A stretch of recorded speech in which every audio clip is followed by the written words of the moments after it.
Eh bien, bonjour à tous. Soyez les bienvenus pour ceux qui viennent pour la première fois ou pour les habitués. On veut passer ce moment ensemble dans la présence du Seigneur. On va l'adorer, le louer, écouter sa parole, prier, chanter, écouter les témoignages. Bref, on va passer des moments bénis ce matin, j'espère. Donc, pour commencer, je vous propose de prier. Père Céleste, merci pour cette grâce que tu nous donnes de nous réunir encore ce matin pour te rendre gloire, Seigneur mon Dieu. Et je te prie que tu conduises tous ces instants par ton esprit au milieu de nous, que tu nous parles, que tu nous enseignes, que tu nous encourages et que tu glorifies ton nom en tout ce qui sera fait et dit, Père, dans le nom de Jésus. Amen. Donc, je vous propose, pour commencer, pour nous lever, pour chanter ces deux chants qui nous rappellent la grandeur de notre Dieu, le Dieu qu'on est venu adorer encore ce matin ensemble.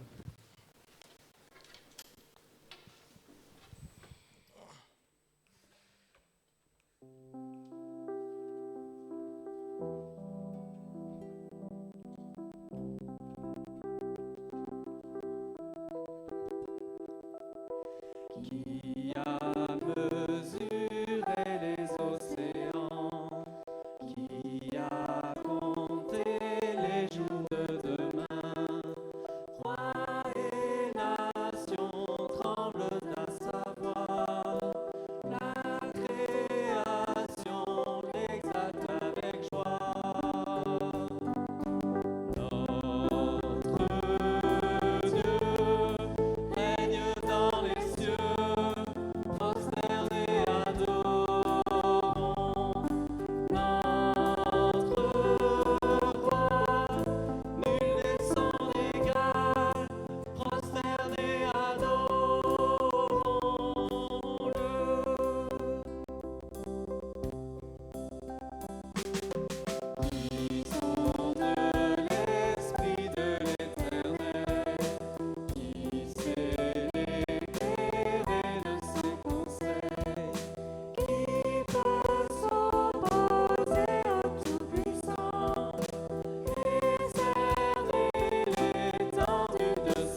passe. Oui, rien n'est plus grand que son amour, l'amour du Dieu grand et puissant. Je vous propose d'ouvrir nos Bibles sur Romains chapitre 5. On va parcourir un peu quelques versets de ce chapitre ce matin avant de passer au message. Donc, si on commence juste par le verset 1 jusqu'au verset 2. Je vous le lis. Puisque nous avons été déclarés justes en raison de notre foi, nous sommes en paix avec Dieu grâce à notre Seigneur Jésus-Christ. Par lui, nous avons eu accès, au moyen de la foi, à ce don gratuit qui nous est désormais acquis. Et notre fierté se fonde sur l'espérance d'avoir part à la gloire de Dieu. Alors, juste pour le contexte, ce passage il fait suite à un long exposé de l'apôtre Paul des chapitres précédents, chapitres 1 à 4, où il parle de notre condition de pécheur et il nous rappelle que tous, sans exception, athées ou religieux, juifs ou non juifs, nous sommes tous par nature ennemis de Dieu et coupables devant lui à cause de nos péchés. Parce que nous avons refusé l'autorité de ce grand Dieu tout-puissant qu'on a chanté et qui règne dans les cieux, comme on a chanté tout à l'heure. Et ensuite, il parle de la bonne nouvelle, c'est ça que veut dire évangile, bonne nouvelle de ce Dieu qui sauve gratuitement tous ceux qui placent leur confiance en Jésus. Alors vraiment, ce verset, ça m'encourage beaucoup, je le trouve très beau, ces deux versets, parce que c'est vraiment très centré sur Jésus. Si vous le lisez, vous relisez, vous voyez qu'en fait, nous qui étions coupables, nous sommes aujourd'hui déclarés justes, innocents. Ce n'est pas parce que le juge de l'univers s'est trompé, mais c'est parce que Christ a pris sur lui notre jugement. Donc tout est basé sur Christ. Donc c'est pour ça qu'il dit c'est grâce à notre Seigneur Jésus. Et nous qui étions en guerre avec Dieu à cause de nos péchés, Christ nous a réconciliés avec le Père par notre foi en lui. Nous sommes maintenant en paix grâce à Jésus-Christ. Et encore plus, il dit, c'est grâce à Christ aussi qu'on a cette espérance qu'un jour, on aura part à la gloire de Dieu dans sa présence, quand Jésus reviendra. Donc tout dépend, tout passe par Jésus. En Jésus seul repose tout l'espoir pour ce monde. Il n'y a rien ni personne dans tout l'univers qui puisse nous rendre justes devant Dieu et qui puisse nous rendre amis de Dieu, si ce n'est Christ. Ni nos œuvres, ni une religion particulière, ni un prophète particulier, ni une personnalité influente. Personne ne peut le faire si ce n'est Jésus seul. Alors pourquoi ? Parce qu'il est le Fils de Dieu, parce qu'il est Dieu incarné, parce qu'il est mort pour nous, et surtout parce qu'il est ressuscité, et parce qu'il vit et il règne. Et ça, personne d'autre ne l'a fait.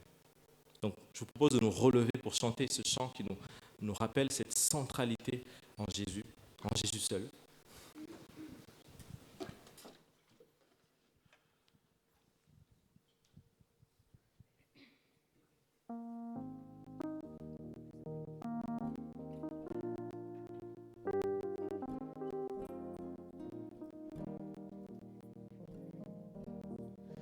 Jésus seul est mon espoir, lui ma lumière, ma force, mon chant, pierre angulaire, solide rempart, même quand l'orage devient violent. Oh quel amour, oh quelle paix, les luttes cessent, la peur se tait, mon réconfort, mon plus grand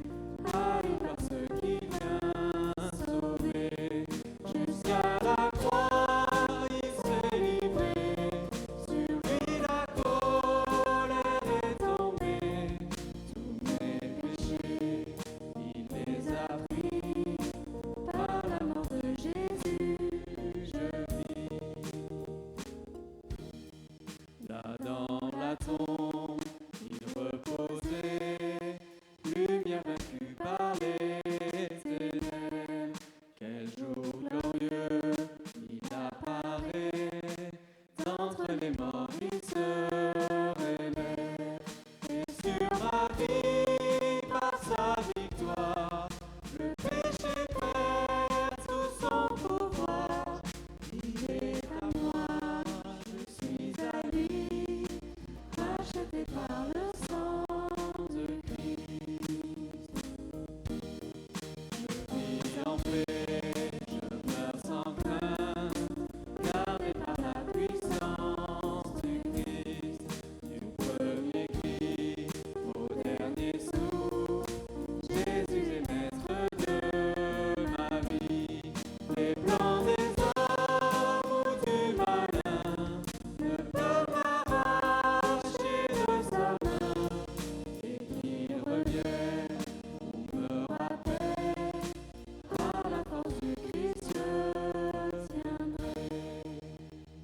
Qu'il revienne ou me rappelle, par la force du Christ je tiendrai.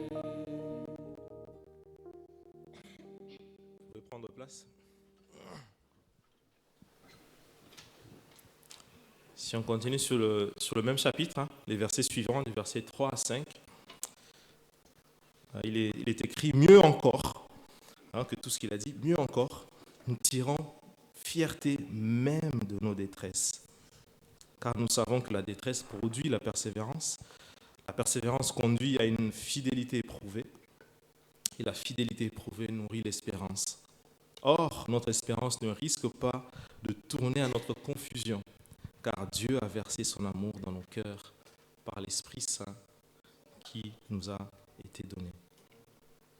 Donc la fin du verset 4, on disait qu'on était fiers qu'un jour on aura part à la gloire de Dieu, dans le futur. Et là, Paul nous fait revenir un peu dans le présent, dans notre vie actuelle, dans les difficultés qu'on peut avoir.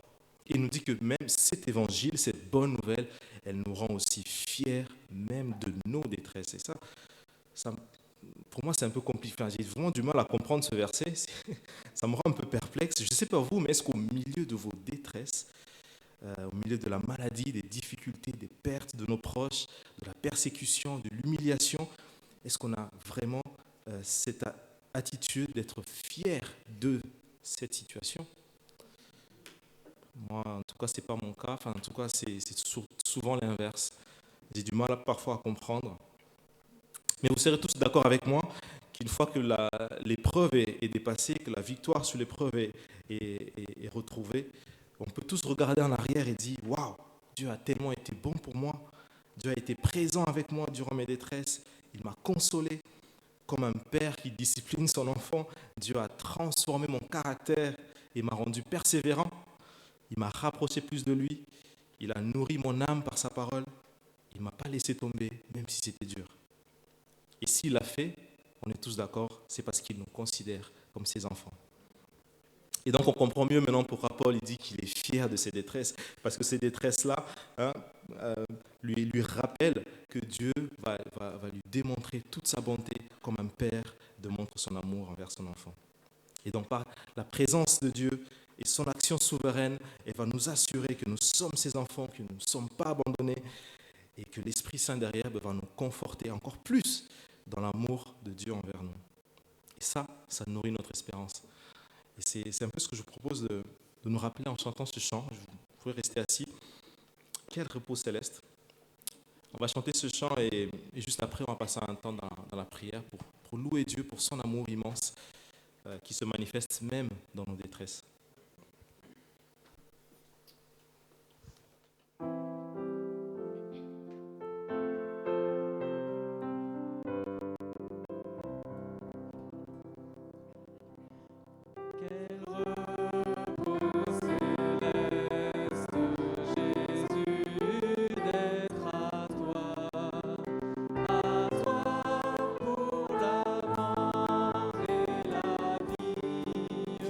Dans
Prions et je terminerai.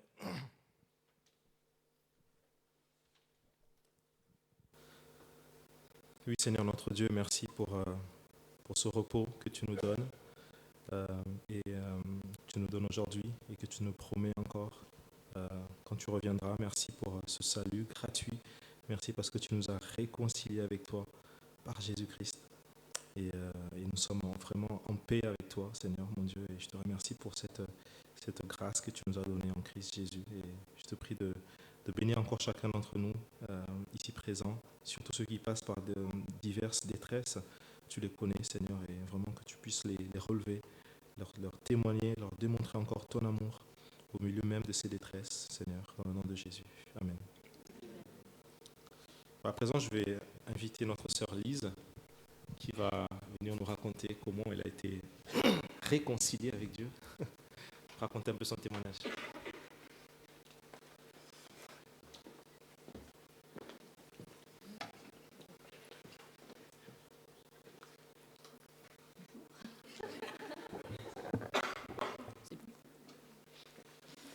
Bonjour, je m'appelle Lise Lassalle. Dans le cadre de mon travail, je vais en parler au passé parce que je suis à la retraite depuis le début de l'année. Dans le cadre de mon travail, l'écoute était essentielle. J'ai entre autres animé des groupes d'analyse de pratique. Cela consiste à permettre à des professionnels de s'exprimer sur leur activité, de veiller aux échanges, aux interactions. Travailler en groupe, être attentif et réceptif à la parole d'autrui est, je trouve, beaucoup plus facile que de me trouver là, en face de vous, à parler de moi. C'est pour cela que j'ai choisi d'écrire et de lire ce que je souhaite vous dire et je vous remercie pour votre indulgence. Je vais décrire quelques lignes d'un parcours qui a été parfois difficile, mais mon cœur est dans la joie. En Jésus-Christ, nous avons tout pleinement et le pardon en fait partie. J'ai évolué de petite fille à 48 ans dans une église évangélique libre. Ce n'est pas rien. Je suis la 4e sur 6 enfants. La vie à la maison n'était pas simple. J'en souffrais et vivais pleinement dans le cadre scolaire.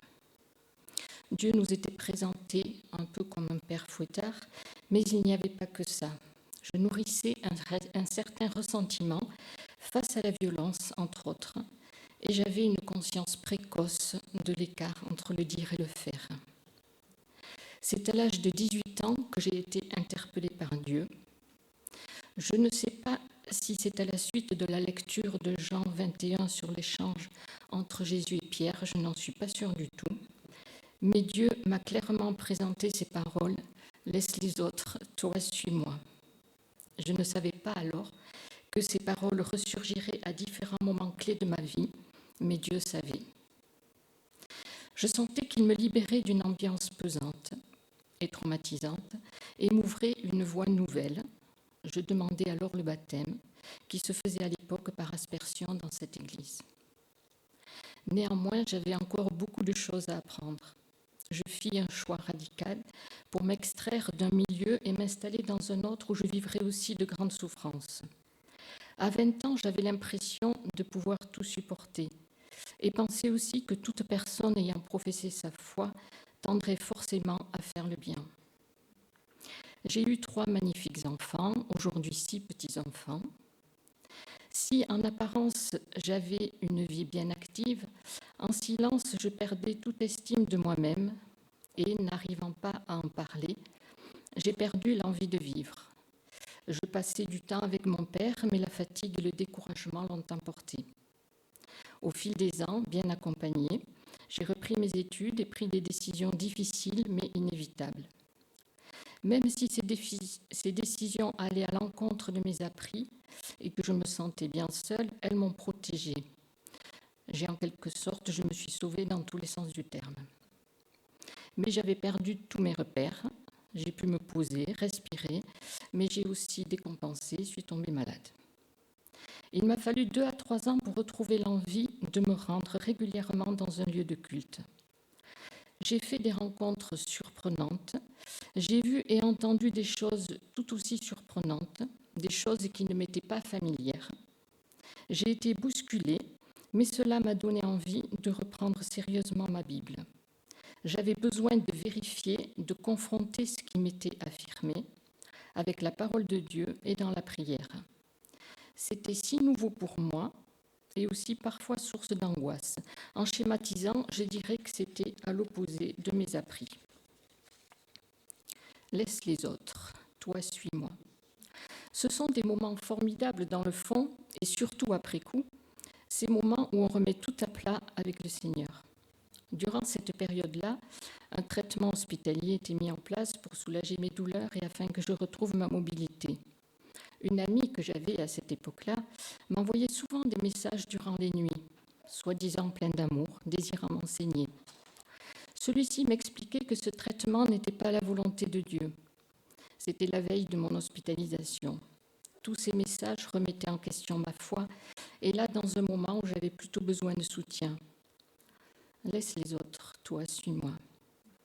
Je me souviens d'un jour de Pâques où, suite à des remarques de cet ami, j'ai pris ma Bible avec l'intention de relire le récit de Pâques, et j'ai prié mon Père lui demandant de me montrer davantage, de m'en dire plus sur son œuvre. Il s'est révélé à moi d'une manière surprenante. Surprenant pour moi, c'est quand je me sens enveloppée de son amour. Mon Père sait que j'ai besoin de concret pour saisir et ressentir la grandeur de son amour. À plusieurs reprises, c'est dans ce cadre-là qu'il a répondu de façon miraculeuse à mes prières. Je cherchais des réponses à mes questionnements et m'affermissais dans la connaissance de la parole. J'ai un peu plus tard visité et rejoint une église. J'étais acceptée avec mes différences et celle-ci ne m'empêchait pas de passer de bons moments dans la communion fraternelle. Quelques mois plus tard, en avril 2013, j'ai demandé le baptême par immersion. C'était une logique pour moi qui découlait de ma remise en route avec le Seigneur. Mais quelques mois plus tard, il y a eu changement de pasteur. J'y suis restée tout de même 5 ans et j'ai fait comme bien d'autres, je suis partie. Rester me semblait être cautionner des choses graves. Ce n'est pas utile de rentrer dans les détails, juste dire que le Seigneur a mis des choses en lumière depuis. Pour ma part, j'étais fermement décidée de ne plus m'intégrer à une église, ne plus m'attacher. J'avais décidé de papillonner, pas n'importe où quand même, mais vous savez, comme un papillon, battre tes ailes et se poser juste un instant. La question était où se poser de temps en temps. J'ai cliqué sur Internet, Église évangélique Pau, et j'ai écouté un message provenant de cette église, puis un second, et je me suis dit, je vais commencer par là. Je partageais si bien le fond de pensée, ça me faisait du bien, d'autant plus que j'étais en manque d'enseignement depuis quelques années. Je suis donc venue ici pour la première fois en 2018. Je gardais mon désir de devenir un peu incognito, m'asseyais au fond dans l'autre salle, puis repartais rapidement. Je conservais ce désir de ne pas m'attacher, mais très vite n'avais plus envie d'aller voir ailleurs. Ce que j'entendais correspondait à ma compréhension des écrits et me faisait oublier le nombre de kilomètres. Si aujourd'hui, le coût du carburant fait que je limite un peu mes allées et venues, je désire vraiment continuer à avancer avec vous et c'est pour cela que j'ai demandé à être membre. Je partage avec vous ces 2 versets. Ta parole est une lampe qui guide mes pas, elle est lumière, éclairant mon chemin. Il t'abrite sous son aile et, caché sous son plumage, tu trouves un refuge sûr. Sa fidélité est un bouclier, elle est une armure, tu n'as rien à craindre. Merci pour votre accueil, merci à vous pour qui vous êtes et ce que vous faites. Merci à notre Père commun pour son amour et sa fidélité.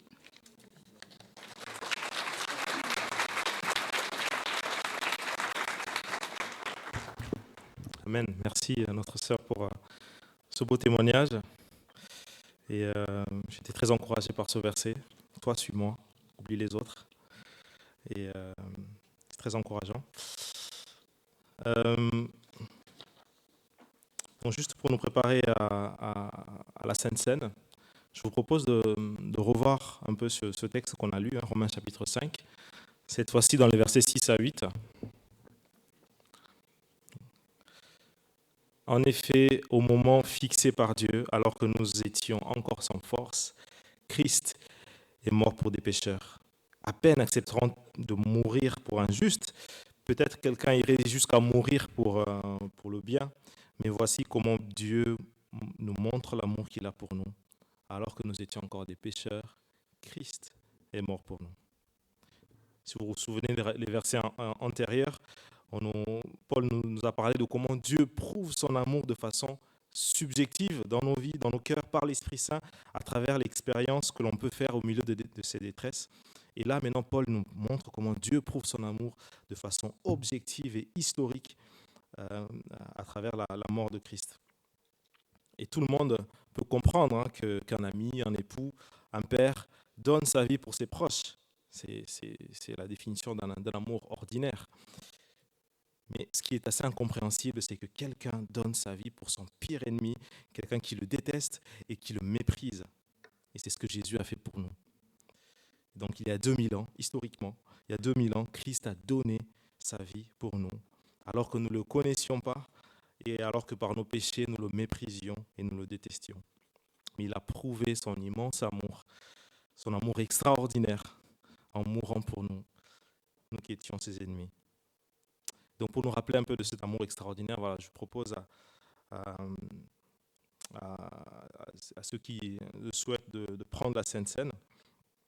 On va vraiment se rappeler de comment Christ nous a rachetés par sa mort à la croix. Et donc je demanderai à ceux qui ont été réconciliés avec Dieu par Jésus et qui l'ont témoigné par les eaux du baptême à se lever pour faciliter la distribution. Et comme d'habitude, nous allons nous attendre pour prendre le pain et le vin.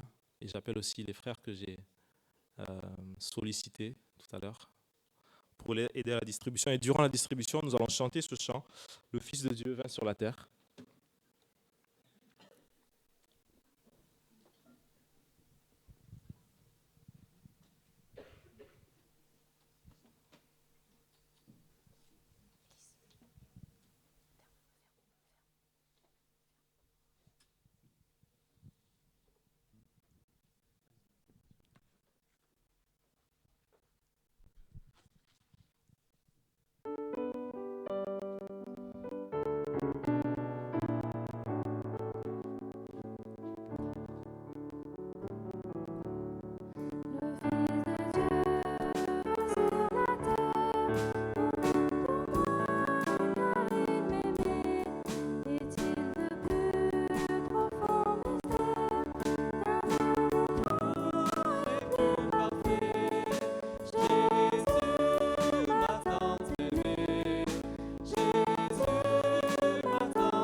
Prions.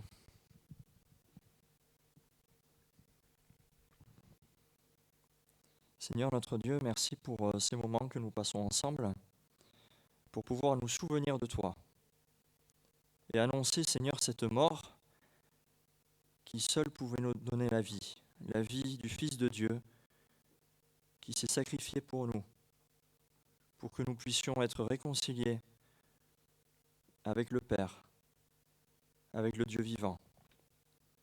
Seigneur, merci pour cette grâce, cet amour manifesté pour nous, alors que nous étions tes ennemis, alors que nous étions ignorants, alors que nous étions perdus loin de toi et dignes de ton jugement.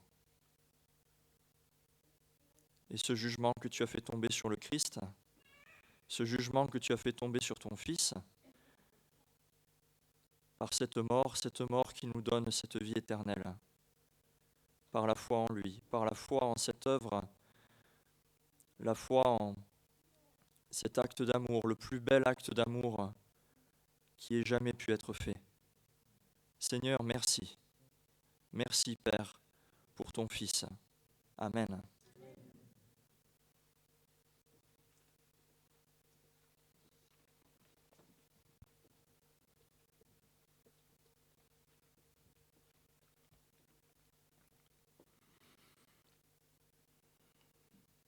Oui, Seigneur, ton amour t'a amené jusqu'à la croix.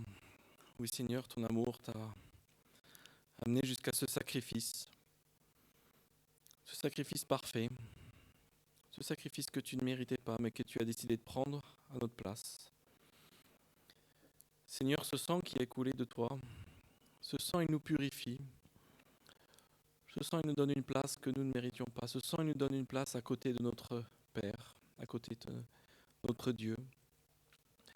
Ce sang, il nous rend parfaits. Et c'est en se souvenant de ça, Seigneur, qu'on veut te rendre grâce, te remercier. Même si on ne réalise que tellement peu la portée de ce que tu as fait, la portée de ce sang parfait.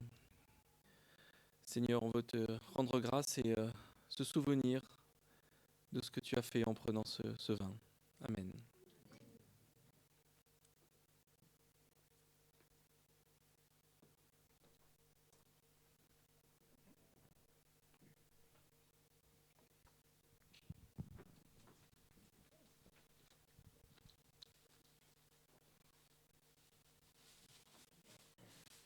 Vous pouvez prendre place en attendant que nos frères récupèrent les coupelles.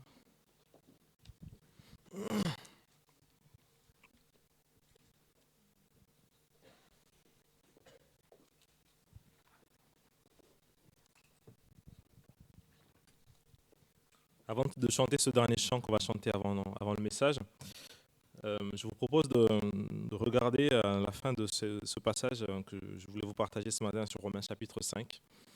Donc du verset 9 à 11, il dit « Donc puisque nous sommes maintenant déclarés justes grâce à son sacrifice, nous serons à plus forte raison encore sauvés par lui de la colère à venir. Alors que nous étions ses ennemis, Dieu nous a réconciliés avec lui par la mort de son Fils. À plus forte raison maintenant que nous sommes réconciliés, serons-nous sauvés par sa vie. Mieux encore, nous plaçons désormais notre fierté en Dieu par notre Seigneur Jésus-Christ qui nous a obtenu la réconciliation. » Donc à travers les derniers chants, on a vu comment l'Évangile nous assure un complet pardon de Dieu, une réconciliation complète avec Dieu. Il nous assure aussi de l'amour énorme de Christ envers nous, de façon subjective ou objective. Et ces deux derniers versets nous montrent maintenant comment l'Évangile nous assure une parfaite sécurité pour nos âmes jusqu'au retour de Jésus. Et pour ça, Paul, il part du plus facile du plus dur au plus facile. Il dit, en gros, si Jésus a fait le plus dur, c'est-à-dire il nous a aimés alors que nous étions ennemis, comment ne nous aimerait-il pas maintenant que nous sommes ses amis, sa famille, son peuple?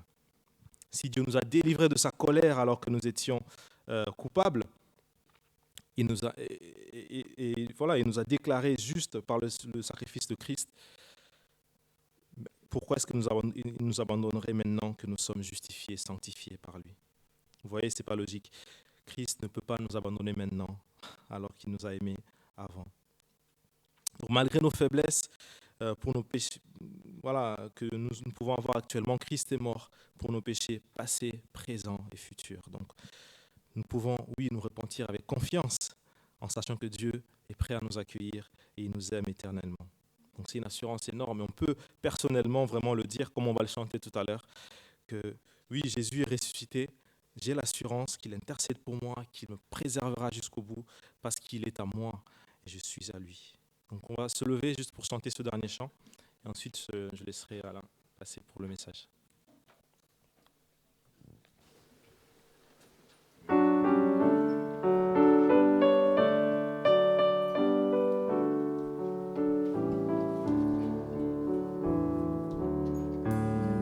De l'amour éternel, à mon cœur s'est fait connaître, et je sais qu'il est réel, par l'esprit qui me pénètre, toutes mes terreurs m'enfuient, une douce paix m'inonde, ô sécurité profonde, il est à moi,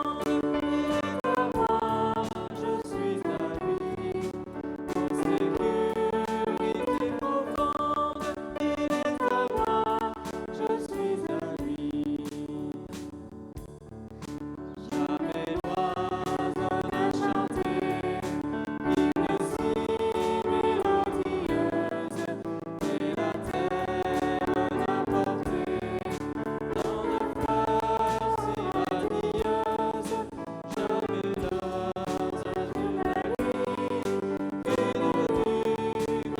si belle, ô bonheur, vie éternelle, il est à moi, je suis à lui, ô bonheur, vie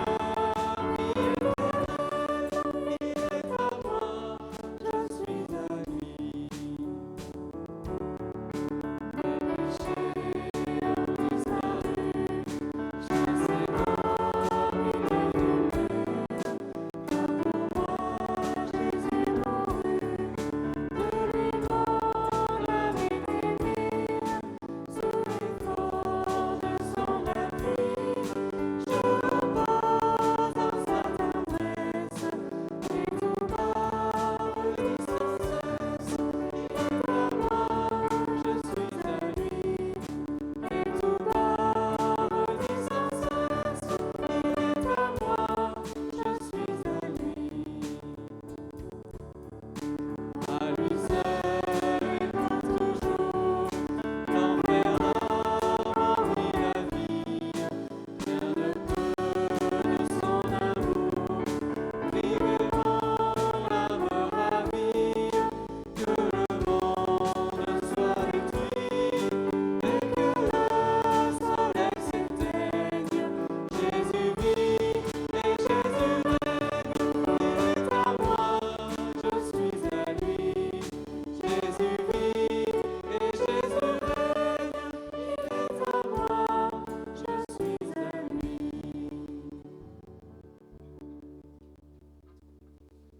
On peut prendre nos places. Je ne sais pas s'il y a les enfants ce matin ou pas. Non? D'accord, ils vont rester avec nous alors. Donc, je vais aller à-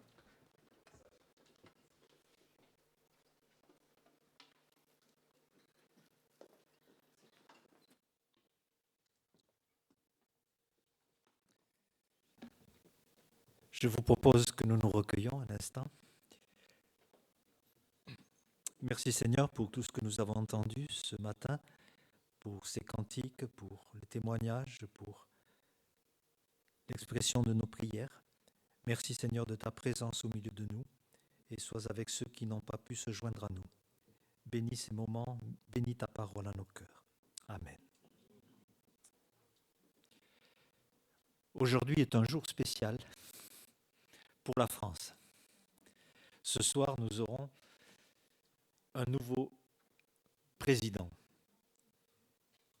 Nous aurons donc quelqu'un qui dirige, qui sera à la tête du pays, qui sera un peu le chef, en quelque sorte. Et c'est l'occasion, non pas de vous dire pour qui voter, puisque ce n'est pas à l'Église de le faire, mais de regarder dans la parole de Dieu quelques principes qui décrivent l'autorité. Pourquoi y a-t-il un chef d'État? Pourquoi y a-t-il une autorité? Et c'est un vaste sujet. Je saisis donc l'occasion de cette journée particulière pour relever un peu plus précisément ce sujet. Et je voudrais vous donner plusieurs principes bibliques sur l'autorité. Et ces principes vont nous éclairer et nous permettre d'avoir un regard peut-être renouvelé, parce que l'autorité n'est pas un sujet qui est là tous les 5 ans. Il nous concerne, chacun d'entre nous, d'une manière ou d'une autre. Alors nous apprenons dans la Bible, le premier principe, c'est que les autorités qui existent, ont été instituées par Dieu. Vous avez dans Romains 13, chapitre 13, verset 1, nous lisons que toute personne soit soumise aux autorités supérieures, car il n'y a point d'autorité qui ne vienne de Dieu. Et les autorités qui existent ont été instituées par Dieu. Premier principe, l'autorité vient de Dieu. Les autorités en place viennent de Dieu. Mais de quoi parlons-nous? On ne peut pas toutes les citer. Il y en a au moins 4 principales. L'autorité civile, comme le président aujourd'hui. Il y a l'autorité dans la famille. On parle de chef de famille. Il y a l'autorité dans l'Église, des conducteurs, des personnes qui sont appelées à diriger l'Église. Il y a l'autorité au travail, le patron. Donc, il y a toutes sortes d'autorités. Et dès qu'il y a une institution, il y a un président, des responsables. Romains 13, 2 nous dit, c'est pourquoi celui qui s'oppose à l'autorité résiste à l'ordre que Dieu a établi. Et parce qu'il y a autorité, il y a un ordre. C'est un ordre de vie absolument indispensable pour éviter le chaos et l'anarchie. Et ceux qui résistent à cette autorité sous laquelle nous sommes attireront une condamnation sur eux-mêmes. Alors, vous me direz, mais moi je ne suis pas très concerné, et pourtant, nous vivons sous l'autorité où nous avons nous-mêmes une autorité vis-à-vis d'autres personnes. Et il est important de comprendre le principe parce qu'en fait, souvent, nous sommes dans les 2 registres à la fois. Nous en avons un exemple très concret avec un soldat, Matthieu 8, versets 8 et 9. Le centenier répondit, « Seigneur, je ne suis pas digne que tu entres sous mon toit, mais dis seulement un mot et mon serviteur sera guéri, car moi qui suis soumis à des supérieurs, j'ai des soldats sous mes ordres. Et je dis à l'un va et il va, etc. » Donc, ce soldat, eh bien, il est soumis à des supérieurs, mais il est très content que les soldats qui sont sous ses ordres lui obéissent. Et il peut d'autant mieux saisir que c'est plus simple d'être obéi et de soi-même obéir. Donc la vie qui nous encadre est jalonnée de ce principe d'autorité, de responsabilité que nous avons et en même temps de devoir nous soumettre. Bien sûr, on veut bien que des gens nous obéissent au doigt et à l'œil. On aime bien la soumission des autres, mais il faut aussi apprendre la soumission. D'ailleurs, il y a un parti politique en ce moment qui fait parler beaucoup de lui. Il y a le mot insoumis dans la raison sociale. Les insoumis. Alors j'ai regardé leur charte et leur règlement, mais dans le règlement, il est attendu respect et soumission des adhérents. Donc, il faut se soumettre à un parti d'insoumis. Donc, ce n'est pas ça que la Bible nous montre. Elle nous montre déjà une meilleure cohérence. Le deuxième principe, c'est la définition de l'autorité. Alors, 1 Corinthiens 11,3 nous dit « Je veux cependant que vous sachiez que Christ est le chef de l'homme, que l'homme est le chef de la femme et que Dieu est le chef de Christ. » Alors, le mot « chef » est un mot important. On sait ce que c'est, hein, un chef. C'est la traduction de « képhale » qui nous donnera plusieurs mots. Hein. Capitaine, cap. Hein.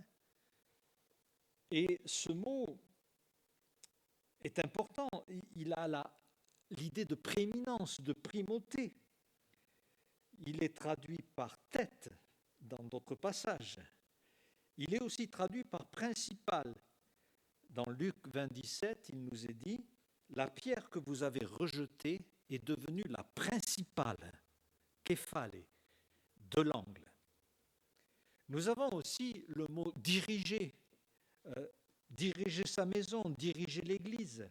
Si quelqu'un ne sait pas diriger sa maison, comment prendra-t-il soin de l'Église de Dieu? Et ce mot est aussi traduit par présider.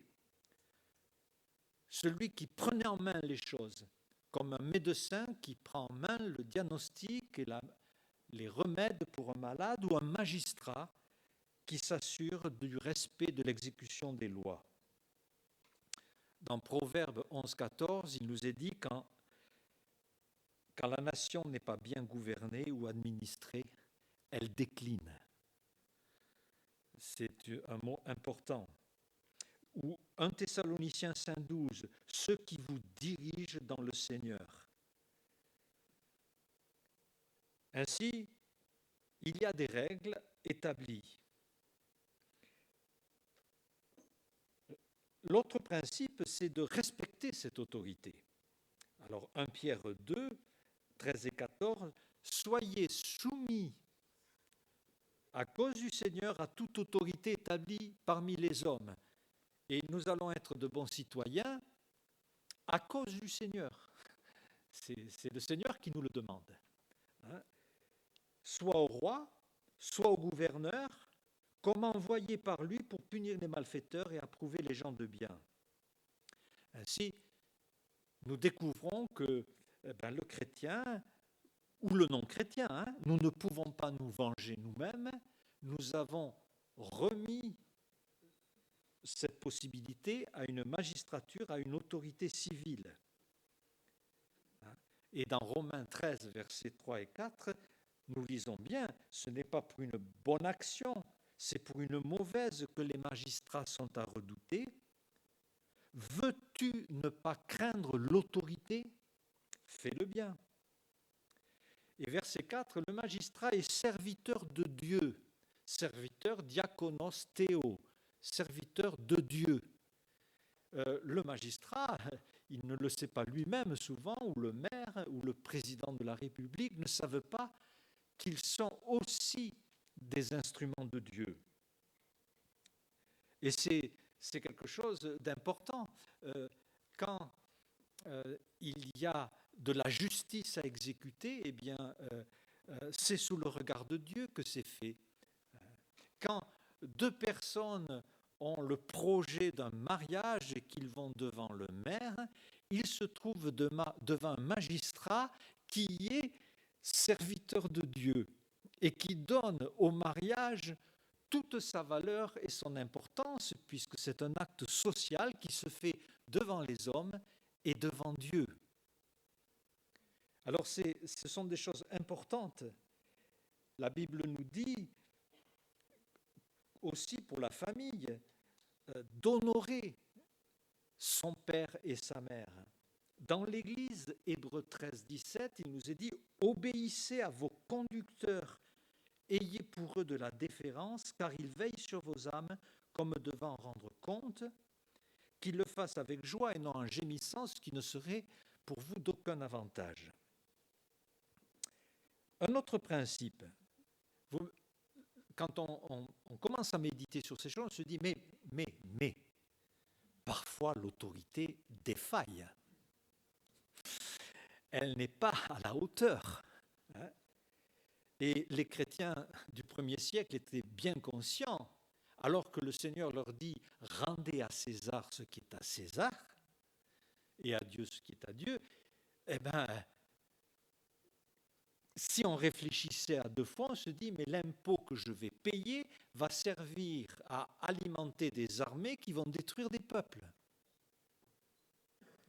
Et ça devient tout d'un coup vertigineux de complexité.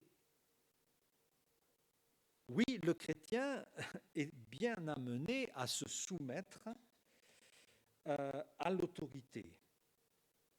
Bien des personnes sont totalement indignes du poste qu'ils occupent, que ce soit dans l'autorité civile, que ce soit dans une église, que ce soit en tant qu'époux ou en tant que père.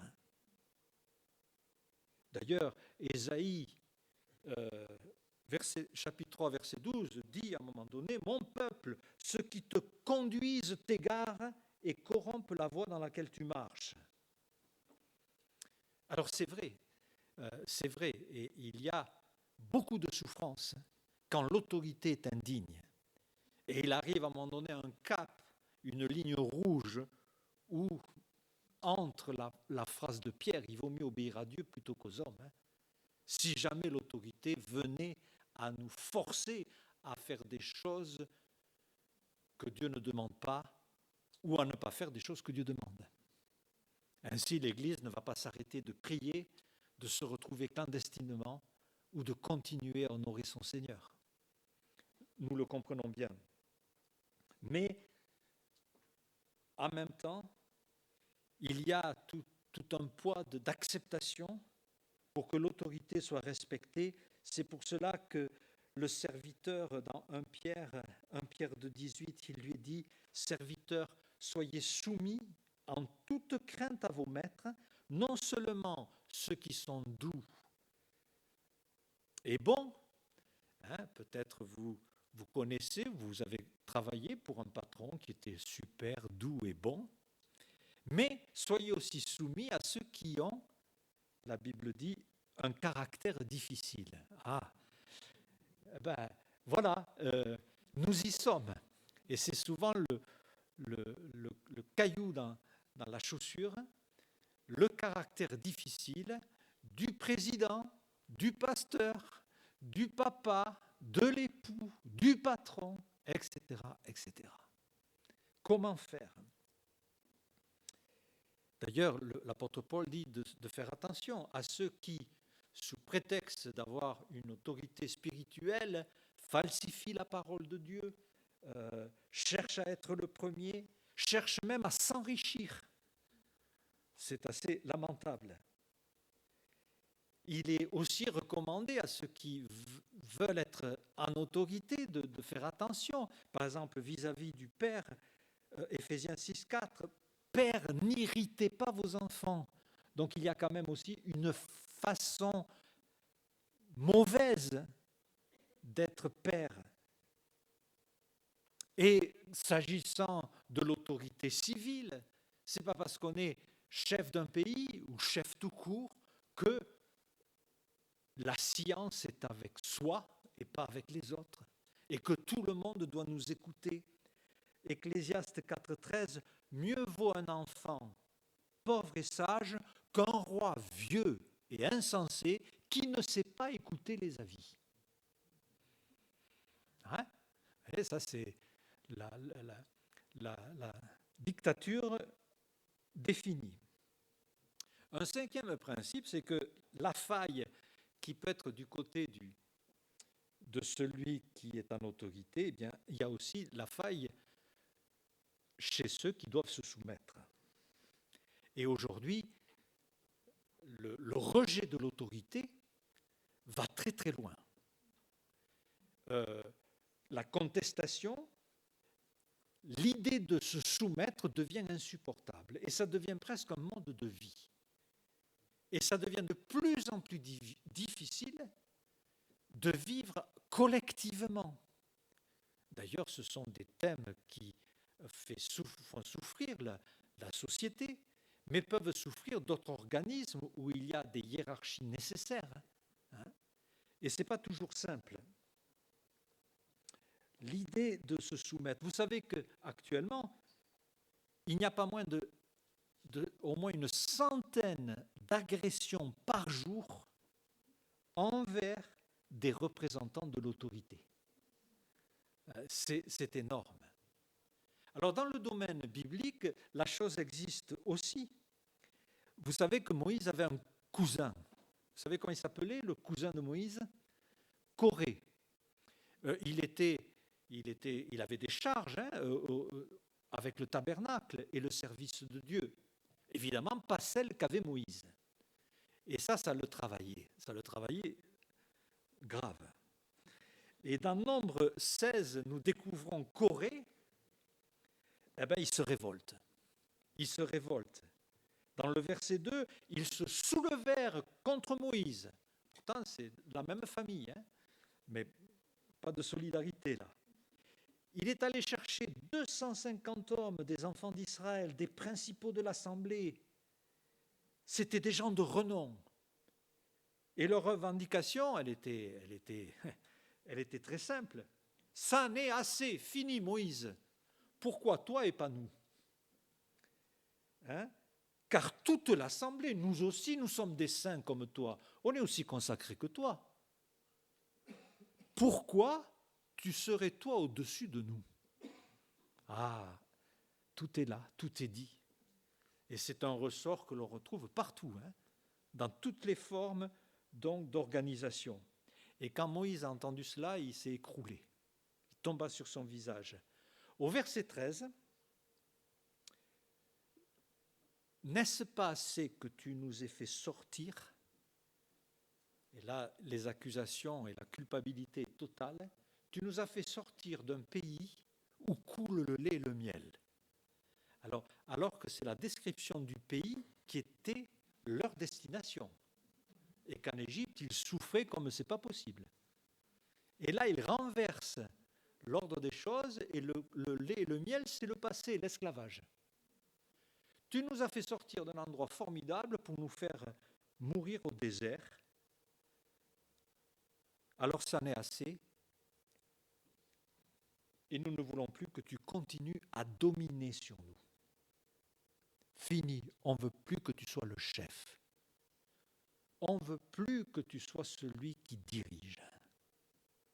Et quand il y a des problèmes dans l'exécution des plans de Dieu, souvent on en attribue la responsabilité au chef, alors qu'il n'y est pour rien. Alors un jugement redoutable va arriver dans Nombre 16, 26. « Éloignez-vous de ces tentes, de ces méchants. Le feu les consumera. » Et nous savons la fin de l'histoire, quand la terre va s'ouvrir et va engloutir ces personnes.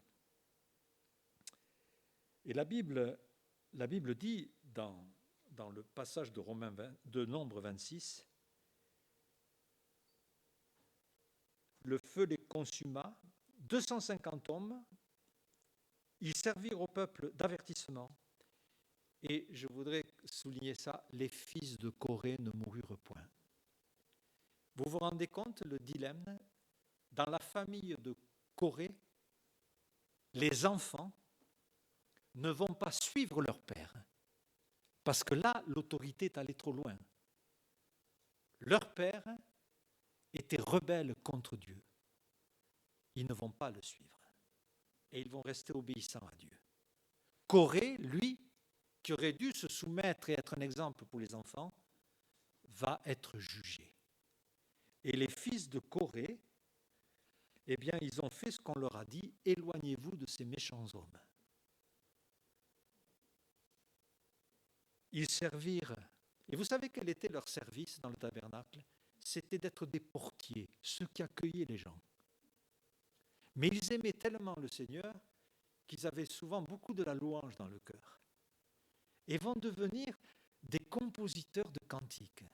Et nous découvrons, par exemple, les psaumes de 42 à 50, écrits par les fils de Coré. Les fils de Coré. Et peut-être nous sommes, pris tumulte de familles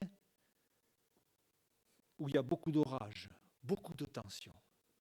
Mais par la grâce de Dieu, on peut devenir des fils de Corée. Ce qui est incroyable, c'est que le mot Corée est resté. Ce n'est pas glorieux. Vous êtes qui?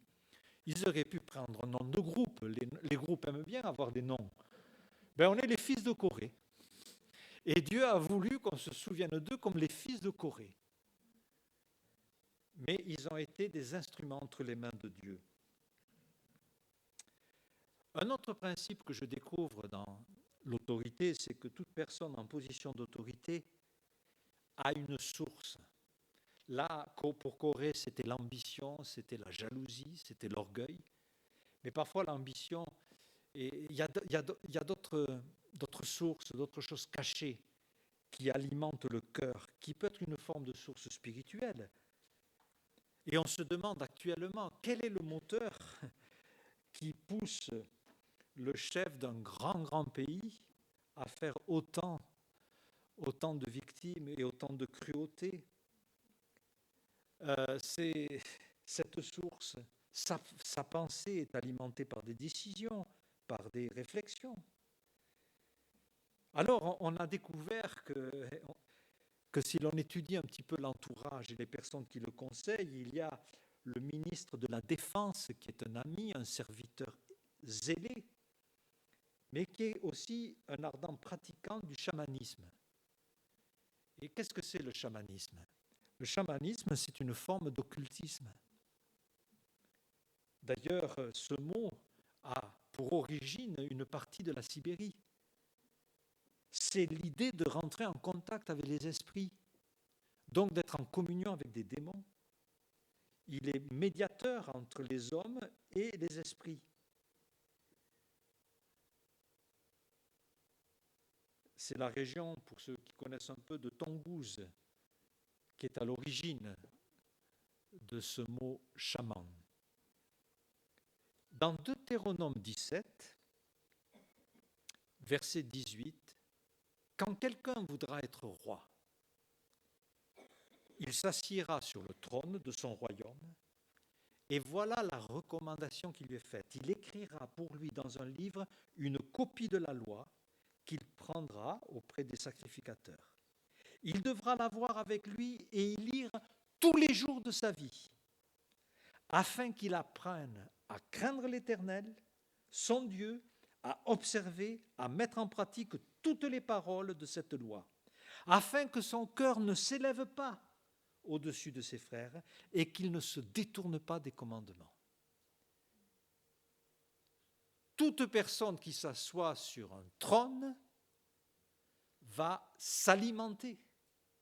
Et pour craindre l'Éternel, pour ne pas s'élever, pour ne pas faire n'importe quoi, eh bien, il fallait aller dans la parole de Dieu. Et autrefois, le roi devait... on ne pouvait pas aller au stand, là, aller demander une Bible toute faite. Il fallait que le sacrificateur nous prête la Bible et qu'on la recopie pour pouvoir après la lire tous les jours. Est-ce que ça vous intéresserait que pour venir à l'église, vous voyez ce que je vais dire, hein? Eh bien, le premier devoir du chrétien, vous allez recopier votre Bible vous-même pour vous. Et ensuite, vous pourrez la lire tous les jours. C'est vrai que l'homme pense que être en autorité, c'est être en domination.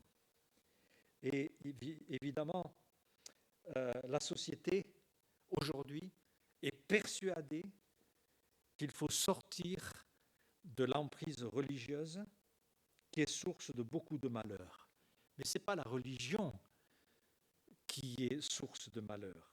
Alors il y a un mot qui est très contesté aujourd'hui, c'est le mot patriarcat. On ne veut absolument plus du patriarcat. Dans le Larousse, la définition, c'est une forme d'organisation sociale dans laquelle l'homme exerce le pouvoir dans le domaine politique, économique, religieux et détient un rôle dominant dans la famille. Aujourd'hui, la tendance est de penser s'il n'y a plus d'autorité, il n'y a plus de problème.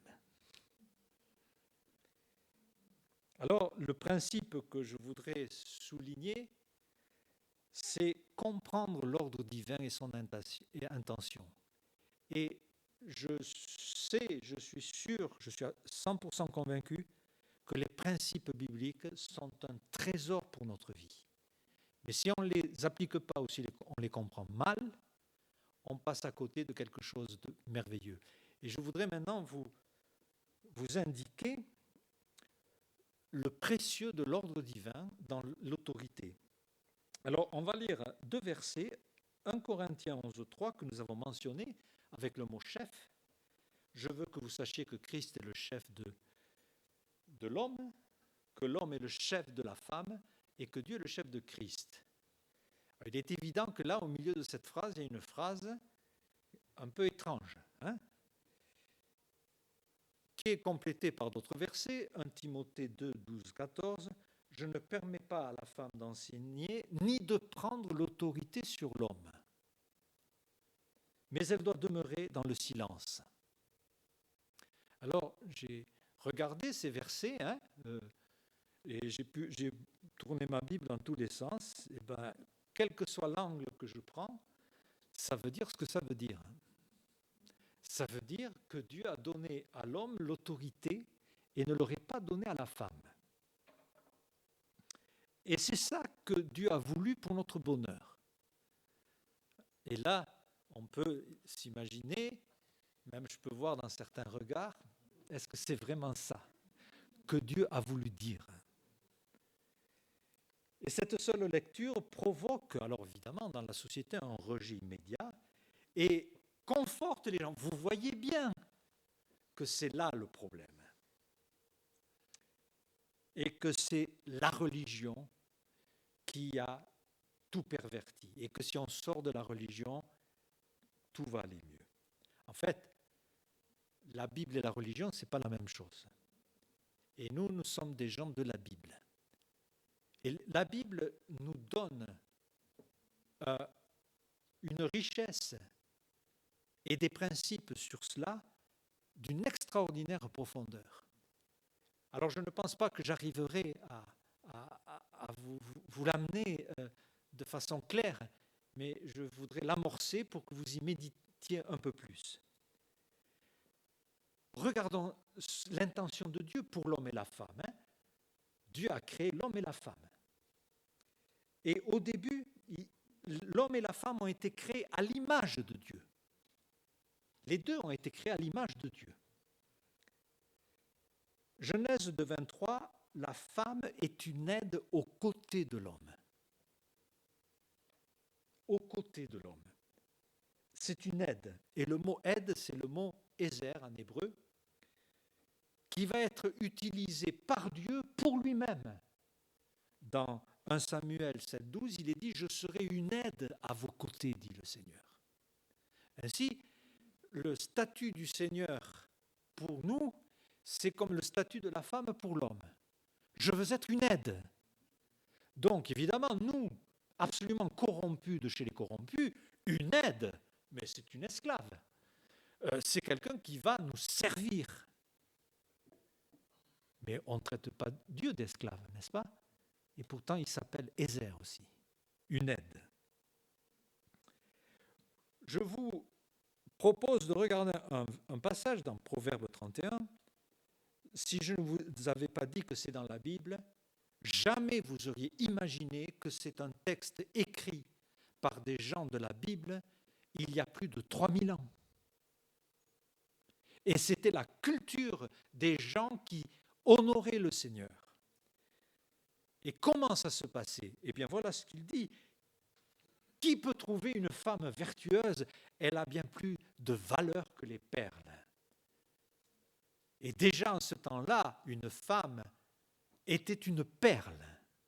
Une perle. Mais, verset 11, le cœur de son mari a confiance en elle. Donc, avoir confiance en son épouse, ce n'est pas la faire disparaître sous du tissu, ce n'est pas l'enfermer dans une maison, ce n'est pas la réduire au silence. Nous allons expliquer ce que ça veut dire aussi. C'est tout à fait autre chose. elle agit, elle travaille, elle investit, elle s'occupe, verset 15, de donner de la nourriture à sa maison, mais elle investit, elle pense à un champ, eh bien elle l'achète, et puis elle produit. Donc elle a une possibilité d'entreprendre. Hein? Elle tend la main aux malheureux, verset 20. Elle se fait des couvertures. Elle a des vêtements de fin lin, son mari considéré aux portes. Elle fait des chemises, elle les vend. Verset 26, elle ouvre la bouche avec sagesse. Bref, on voit une personne qui est à la fois chez elle et en dehors de chez elle, alors que dans la société, tout le monde pense que dans le passé, la femme était confinée à la maison et maintenant, elle doit être dehors. Mais ça n'a jamais été l'un ou l'autre, ça a été les deux. Et ainsi, nous avons là aussi quelque chose qui est la perspective biblique. Vous savez que du temps de Christ, les femmes ne pouvaient pas témoigner à un procès. Et pourtant, quand le Seigneur est ressuscité, il se montre d'abord à des femmes. Et c'est à elles qui est demandé, allez témoigner et dites qu'il est vivant. Et elles sont allées vers les apôtres, et les apôtres ont pensé qu'elles déliraient. Quand vous regardez Romains 16, les compagnons d'œuvre de l'apôtre Paul, vous avez toute une série de personnes, et vous avez 50% d'hommes et 50% de femmes. Pourtant, il y en a du monde. Et c'est très équilibré. La femme a donc dans les Écritures un espace de service et de vie, comme dans l'Église. Mais alors, qu'est-ce que ça veut dire, 1 Timothée 2,11, que la femme écoute l'instruction en silence, dans une entière soumission? Le mot traduit par silence, c'est en fait le mot paisible et tranquille. C'est le même mot qu'on retrouve au verset 2, que la grâce et la paix te soient données. Là, c'est traduit paix et un peu plus loin, silence. Ou dans 1 Timothée, nous avons aussi ce passage concernant donc la paix, que la paix nous soit donnée. Ainsi, la vraie traduction, elle doit demeurer tranquille. Demeurer tranquille. Et c'est vraiment le sens de la traduction. Qu'il n'y ait pas contestation, discussion, ou etc. Mais ce que Dieu demande, c'est que l'expression de l'autorité soit assumée par l'homme. Car s'il y a une égalité de valeur, puisqu'il n'y a plus ni homme ni femme en Christ, il y a des différences et il y a une complémentarité. Et Dieu a voulu que l'homme porte le poids de la direction. C'est ainsi. Évidemment, aujourd'hui, dans bien des domaines, dans bien des sphères, les choses changent, et y compris dans les églises, où des églises permettent qu'il y ait des chefs féminins, permettent qu'il y ait des pasteurs femmes, etc. D'où vient cela? D'abord, c'est une mauvaise compréhension du sacerdoce universel. Vous connaissez cette expression dans l'hébreu, mais elle ne signifie pas que chaque chrétien ait accès à tous les ministères. Il s'agit pour l'homme et la femme d'avoir la liberté de s'approcher de Dieu et d'intercéder. Évidemment, aujourd'hui aussi, il y a un changement, et j'ai des rapports d'Assemblée générale d'églises réformées synodales qui justifient la présence de pasteurs parce que l'autorité a évolué. C'est la seule condition. L'autorité a évolué. Alors, c'est dans l'air du temps. Mais nous allons nous apercevoir que dans l'air du temps, il y a bien des choses négatives qui vont s'engouffrer si on ne tient plus compte des principes fondamentaux. Par exemple aussi, aujourd'hui, puisqu'on conteste l'autorité, on ne veut pas, ça devient très difficile de reprendre. Vous savez ce que Paul dit à Timothée? Reprends, exhorte, censure. Ouh là là, ça c'est pas bon. Mais si on a une femme pasteur, ça passera beaucoup plus facilement. Elle est dans la bienveillance. Elle pourra faire de la relation d'aide. Parce qu'aujourd'hui, tout est tellement centré sur nos besoins et sur l'homme que Dieu est à notre service. C'est plus Dieu qui est le centre. Et évidemment, nous connaissons tous ce phénomène. Hein. Quand une maman est avec ses enfants, eh ben ça s'agite vite. Et puis le père rentre dans la maison. Tout d'un coup, le climat change. Et il y a tout d'un coup une autorité présente qui modifie même le comportement. Mais on ne veut pas, et j'ai lu dans certaines organisations d'église qu'on préfère un pastorat féminin pour avoir plus de compassion, plus d'écoute, parce qu'on ne veut pas d'autorité exercée, on ne veut pas de rappel à l'ordre. On veut bien la grâce, mais pas de commandement. Une autre chose qui amplifie ce phénomène, c'est le fait que des hommes ne se lèvent pas pour le Seigneur et ne prennent pas leur place. Je pense à Jim Elliot, qui était avec sa femme missionnaire chez les Incas, et il a été tué en servant l'Évangile et en prêchant l'Évangile. Donc, son épouse veuve avait quelques chrétiens.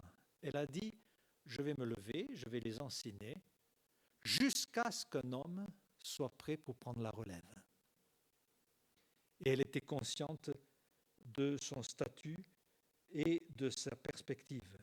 Mais vous me direz, il y a eu Déborah, qui était juge en Israël. Et si vous lisez Juges 5-7, les chefs étaient sans force en Israël. Les chefs étaient sans force. Alors moi, je me suis levé comme une mère pour Israël. Nous subissons, l'Église subit, l'influence d'une société, et ne nous y trompons pas, qui fait de la femme un faux homme, en lui offrant toutes les fonctions masculines. D'ailleurs, l'idée aujourd'hui même que l'homme et la femme existent est un sujet très porteur. Et tout le monde va dans ce sens. Vous savez que en 2018, dans le Conseil de Paris, a été voté à l'unanimité, d'ailleurs par un membre des Insoumis, de supprimer dans tous les papiers officiels la mention père et mère sur tous les formulaires d'actes de demande d'état civil. C'est parent numéro 1 et parent numéro 2. Tout doit être interchangeable. D'ailleurs, la SNCF, depuis 2010, applique cela. Depuis 2013, le livret de famille a été modifié. Ce n'est plus époux ou père, épouse ou mère. Tout ça a été gommé. On a, dans l'éducation nationale, été confronté à l'ABCD pour lutter contre les stéréotypes garçon-fille. À tel point que maintenant, de plus en plus, on est persuadé qu'être un homme ou une femme, c'est un choix. C'est une option. Et que c'est dramatique de ne pas, d'imposer plutôt, c'est dramatique d'imposer un enseignement parce qu'on est un garçon ou parce qu'on est une fille. On choisira plus tard. Alors, dans certains pays, c'est aller très loin. Mais le nombre de suicides de jeunes qui regrettent d'être parti dans ce qu'on appelle le transgenre est phénoménal. Phénoménal. C'est aussi pour cette raison que l'Église devrait rester, alors on va dire conservateur, classique, rétro, mais tout simplement biblique. Et qu'il est vrai que parfois des femmes connaissent mieux la Bible que certains qui l'enseignent. Ce n'est même pas une question de compétence ou de savoir. C'est une question de respect de l'ordre divin. Et on s'aperçoit aujourd'hui que finalement, peut-être, ces principes-là sont quand même un contrepoids absolument indispensable pour justement garder un cap. On peut, bien sûr, au nom de l'égalité, dire tout le monde peut faire tout. Et vous avez remarqué que dans notre Église, il y a certaines limites, mais ça n'empêche pas tout le monde de servir le Seigneur d'une manière ou d'une autre. Mais justement, ces limites sont aussi, et réfléchissez-y avant de pousser dans une direction, ces limites sont aussi une façon de ne pas être à la solde du monde et de ses pensées. Avec le Seigneur et dans l'esprit d'obéissance du Seigneur, la femme doit pouvoir s'épanouir. Et j'en arrive au dernier principe. Excusez-moi, je suis peut-être un peu long. Le sujet est tellement vaste. Je vais conclure par un dernier principe. Mais alors, ça veut dire quoi être en autorité ? Et cela devrait rassembler tout ce qu'on a dit. Éphésiens 5. Le mari est le chef de la femme. Encore une fois cette phrase. Mais quand Dieu dit une chose pour nous, c'est pas pour nous embêter, c'est pour que ça aille mieux. Il est le chef de la femme, comme Christ est le chef de l'Église, qui s'est donné pour nous et qui a offert sa vie. Cette affirmation biblique est source de grande indignation et de mépris en dehors de l'Église. Les gens pensent que le concept même apporte des troubles. Et tout mari présent ou tout mari futur, puisqu'on en a dans cette salle ce matin, eh bien, est destiné à aimer son épouse comme Christ a aimé l'Église. Quelqu'un veut être chef, eh bien, c'est celui qui va se sacrifier. Vous voyez la différence? C'est vrai qu'en ce moment, il y a des violences conjugales énormes. Les femmes sont frappées de coups. Non pas parce que l'homme est le chef, mais parce qu'il ne l'est pas. Il ne l'est pas. Il ne se comporte pas en chef. Il ne donne pas sa vie pour son épouse. Au lieu de donner sa vie, il l'enlève. Tous les 2 jours, une femme meurt à cause de son mari. En ce moment, l'actualité nous montre un chef responsable de la mort de beaucoup de monde. Mais ce genre de chef, il n'est pas en première ligne. Il ne donne pas sa vie. Il prend celle des autres. Et celle des siens. Et des milliers de familles en Russie seront dans les larmes parce que leur fils ne reviendra pas. D'ailleurs, quand Dieu dit aux Juifs qui veulent un roi comme les autres nations, 1 Samuel 8,11 dit « Il prendra vos filles et vos fils et les mettront dans ses chars. » On dirait presque de l'actualité. Il prendra, et si vous continuez le passage, il prendra. Mes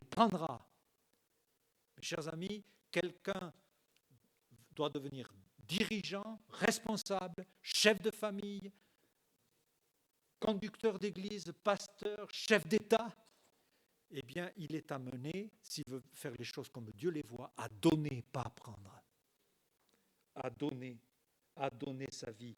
S'agissant de l'Église, regardez l'autorité de Paul, 1 Thessaloniciens 2,7. De même qu'une nourrice prendre un tendre soin de ses enfants, nous aurions voulu, dans notre vive affection pour vous, non seulement vous donner l'Évangile, mais encore notre propre vie, tant vous nous étiez devenus chers. Paul était prêt à donner sa vie pour son Église, tant les chrétiens étaient chers à son cœur. Voilà l'âme d'un chef, voilà ce que c'est l'autorité. Et Dieu nous demande de prier pour les autorités, celles qui nous concernent, même celle du président, quel qu'il sera, eh bien nous devons prier pour les autorités. Prier pour nos familles, pour tous ceux qui sont en poste, pour les conducteurs de l'Église. Prier et que vraiment Dieu accompagne cette vision d'autorité qui est un sujet qui chamboule, qui pourrait faire vaciller beaucoup de choses. Mais nous avons des digues.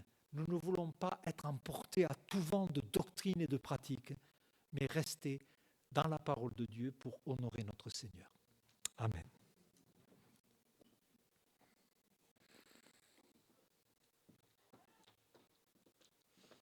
Amen. Merci Alain pour ce message. Et je vous propose de nous lever pour chanter ce chant qui adore le véritable roi, le véritable chef qui est élevé au-dessus de tout et qui surtout a donné sa vie pour nous. Donc on va chanter « Il est élevé ».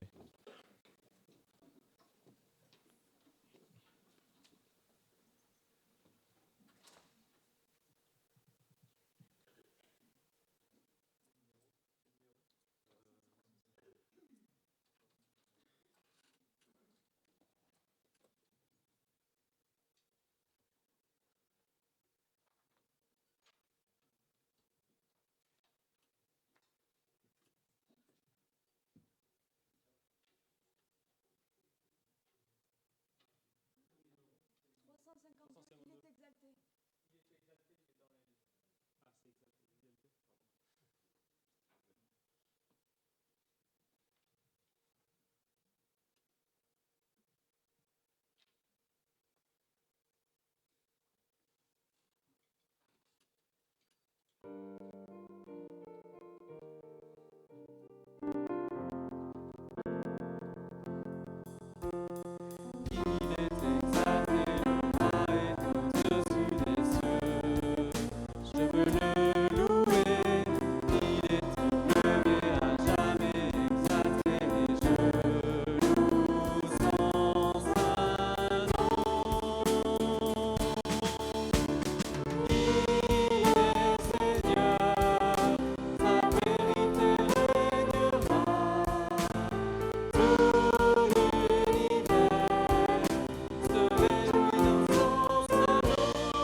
Amen. Vous pouvez prendre place. C'est la fin du culte en ligne.